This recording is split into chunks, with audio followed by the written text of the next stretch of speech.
I recently found some bugs in the house, and they were a little bit bigger than I would have expected, which left me to wonder how they got in. So after looking around a lot of the doorways and seeing that the door seals were good, I decided to shift my attention to vents, including bathroom vents and floor registers.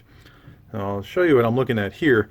This is, I think, going to be a multi-part project because, first of all, inside of these registers are filthy. I think a lot of that debris is from when we had the carpet replaced just a couple months ago. But what I'm really looking for is around the edge here, where the ductwork is attached to the floor. And let's go take a look at another one to see how some of these look. This is the second one that I was working on, and if you take off the cover, you can see that the seal between the ductwork and the plywood floor is not as good as in the previous example. And I went under the house. I guess you can't really see too well. I turned on the light in the crawl space. It's pretty dark down there even with the light on, but what you're looking at right there is just straight down into the crawl space under the house. So there is plenty of room there for a bug to crawl up. Even with this register in place, that doesn't completely fill that gap.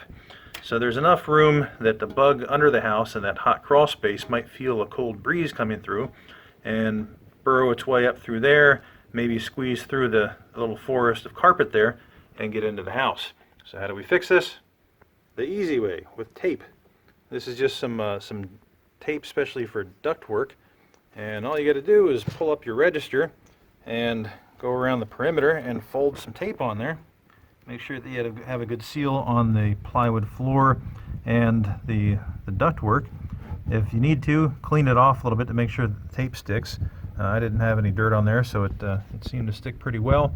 I also vacuumed out the inside and stuck the vacuum hose down in there a little bit, pulled out some rather large rocks, which I guess was from the original builder dragging the ductwork around under the house. Anyway, now this vent is in satisfactory condition, and I shouldn't have any bugs getting through there no matter what. And I will also have more efficient airflow because none of that air is being pushed back into the crawl space and the little crack between or little space between the edge of the register and the plywood floor. So hopefully that helps you out. Now is a good time to go check your vents if you haven't done so recently. Good luck.